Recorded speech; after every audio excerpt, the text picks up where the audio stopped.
우리 아이 한글 교육 어떻게 하고 계세요? 안녕하세요. 세상에서 가장 작은 한글 학교에 오신 여러분을 환영합니다.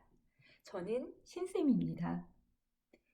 지난번엔 해외에 사는 우리 아이들에게 왜 한글 교육이 중요한지, 그리고 그 중요한 한글 교육을 언제 시작하면 좋을지에 대해 이야기했었죠.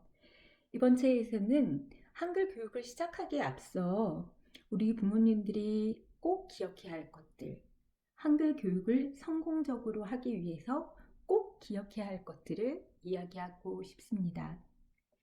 그 첫 번째는요, 스스로 확신과 자신감을 가지라는 것입니다. 저에게 젊은 엄마들이 교육에 대한 조언을 구할 때가 많았는데, 저는 항상 이야기의 끝에 그런데 내 말을 그대로 따라하지는 마라 라고 말해 주었어요. 저는 제 새 아이의 엄마일 뿐이니까요. 사실 이 이야기는 제가 초등학교에서 2학년 아이들을 가르칠 때도 했던 말이에요. 다 믿지 말고 스스로 생각해보고 확인해보고 내 길을 찾아라 라고요. 선생님도 선생님 생각에 맞다라고 생각하는 것을 말할 뿐이다라고요. 부모인 우리들은 오늘이 처음이죠. 저희 둘째는 오늘 14살하고 몇 달 되었는데 저는 14살 몇 달 된 이 아이의 부모 노릇은 오늘 처음 해봅니다. 아마 매일매일 처음 하는 부모 역할일 거예요. 우리 아이의 어제와 오늘은 또 다르니까요. 그리고 내 아이에 대해서 내가 가장 잘 알죠. 여러분의 아이에 대해서도 여러분이 가장 잘 알잖아요. 그 아이의 선천적 환경인 유전자도 여러분이 주셨고 후천적 환경도 여러분이 통제하잖아요. 이게 맞는 것일까? 언제나 흔들리죠. 그러나 그 흔들림마저 좋은 부모가 되고 싶다는 마음 때문입니다. 흔들리는 나침반은 방향을 제대로 가리키려고 안간힘을 쓰고 있다는 것이고, 우리가 아직 포기하지 않았다는, 아직 망가지지 않았다는 뜻이기도 합니다. 그렇게 중요한 흔들림 못지않게 내가 내 아이의 스페셜리스트다 라는 책임감과 자신감이 필요합니다. 여러분의 아이와 또 그 아이의 상황에 맞게 취사 선택하세요.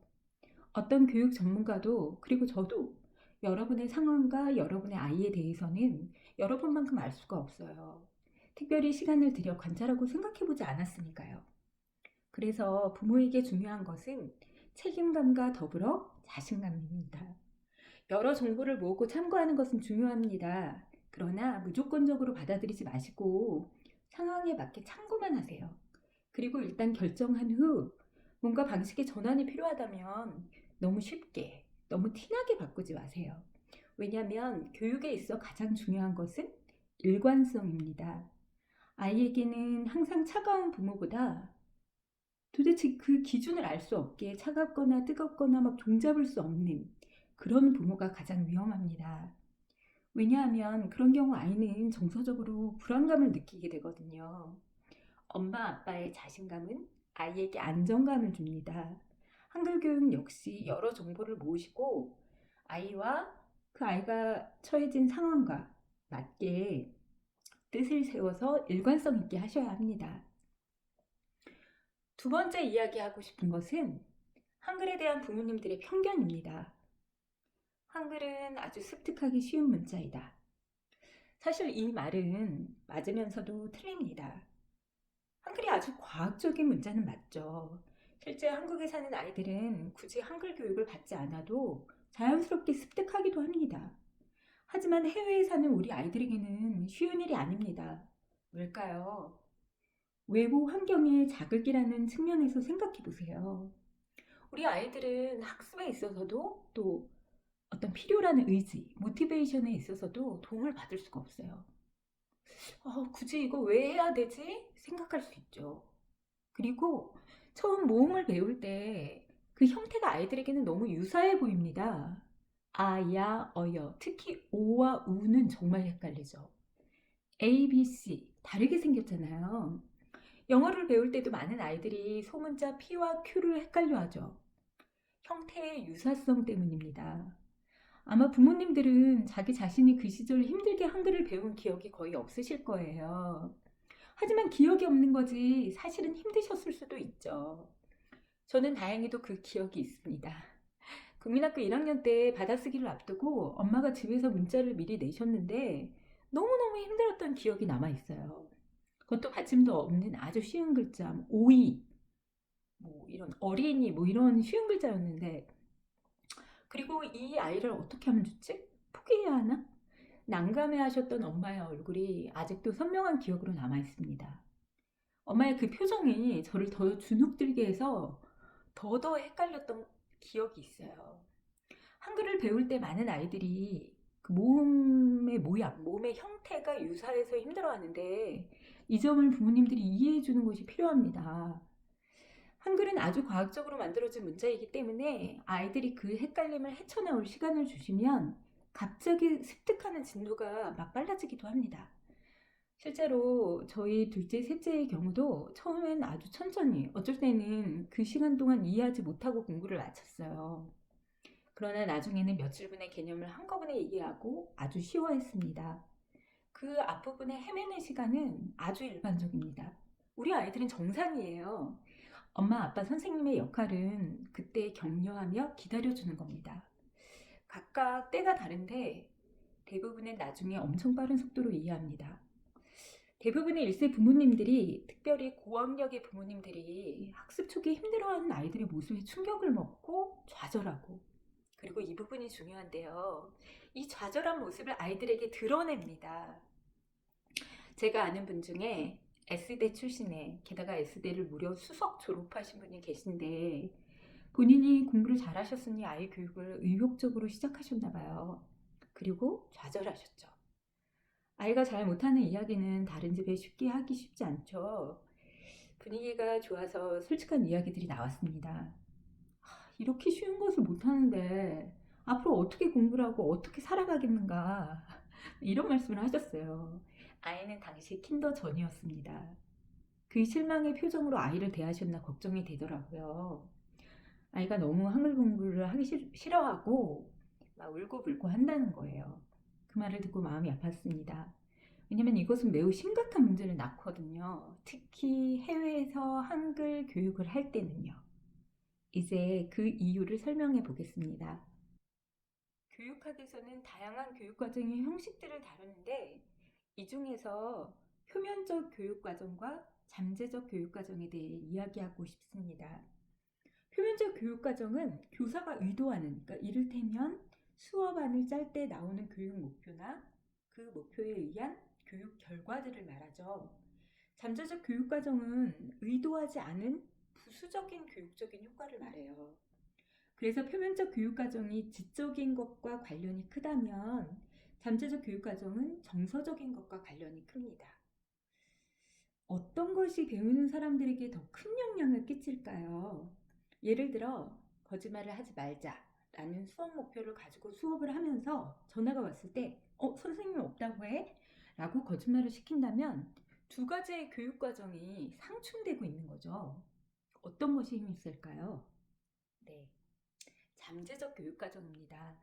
거짓말을 해도 되는 거였구나 생각하게 되죠.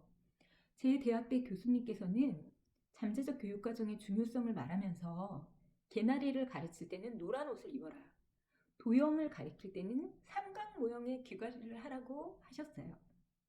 교사의 복장, 액세서리 모두 교환이 되어야 한다고 말씀하시면서 그 교사의 열정 자체가 학습자에게 강력한 잠재적 교육과정으로 인식될 수 있다고 하셨죠.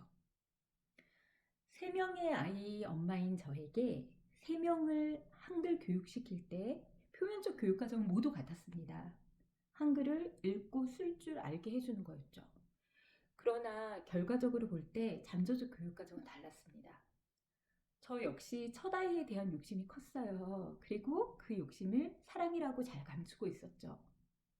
그리고 그 욕심에 너무 어울리게 2~3살 때 저의 첫 아이는 너무 야무지고 똑똑했습니다.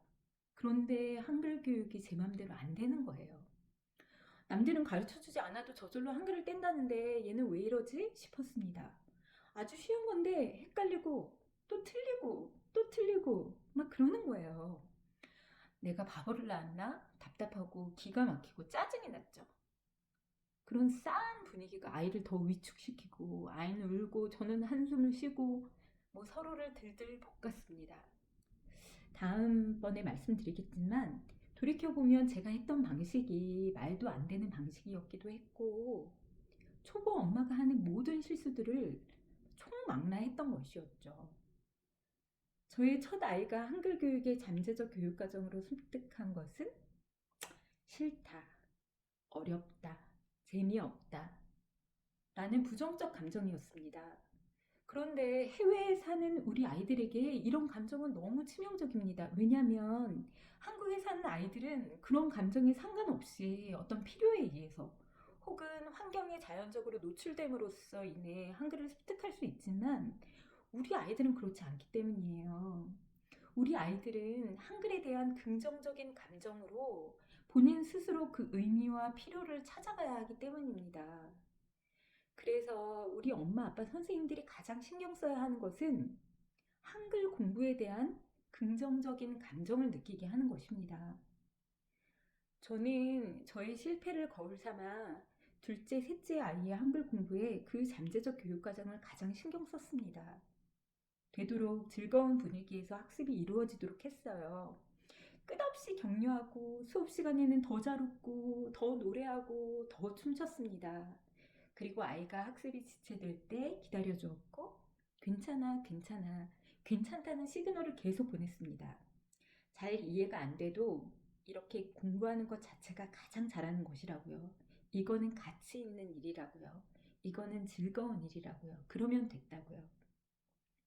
이번 체화에 제 이야기를 정리하겠습니다. 엄마로서 아빠로서 나는 내 아이의 스페셜리스트다 라는 책임감과 자신감이 필요합니다. 그리고 한글이 습득하기 어려울 수 있다는 것을 인정해 주세요. 즐겁고 밝은 분위기를 유지하며 한글이라는 것에 긍정적 이미지를 씌우기 위해 애써주세요.